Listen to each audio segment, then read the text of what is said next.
they're beautiful women. Is all get out. The talent, though, I have to say, so the woman who won sang opera, she was incredible. Really good. Yeah. But then there was a girl who wrote her own monologue, which I was like, turn the volume up. Like, this is going to be amazing. Like, let's listen.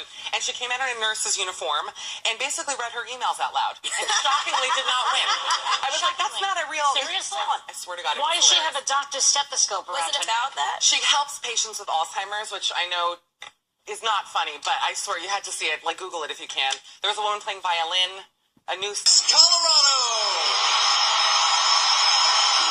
It's important for me to honor Joe, who was the patient that I talk about in my monologue, because Alzheimer's is not fun, but it's going to be okay, and I think that I show that to the world. Performing an original monologue, here is Kelly Johnson, Miss Colorado. Every nurse has a patient that reminds them why they became a nurse in the first place. Mine was Joe. Joe was in the beginning stages of Alzheimer's. He had moments with and moments without his memory.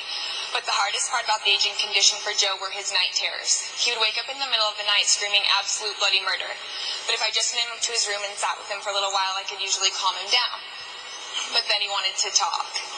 He'd ask me if I could change his treatments, and I'd say, no, Joe, I can't do that. I'm just a nurse.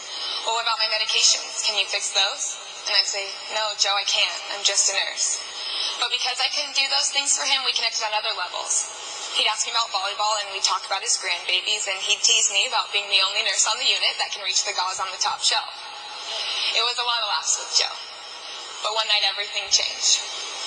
I found him in his room crying, and I lifted his head up out of his hands, and I said, Joe, I know that this is really hard, but you are not just Alzheimer's. You are still Joe. And he looked right back at me, almost to look through me, and said, Nurse Kelly, then the same goes for you.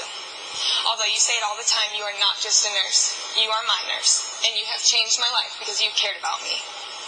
And that's when it hit me. Patients are people with family and friends, and I don't want to be a nurse that ever pretends, because you're not a room number and a diagnosis when you're in the hospital. You're a person, very first. And Joe reminded me that day that I am a lifesaver. I'm never going to be just a nurse.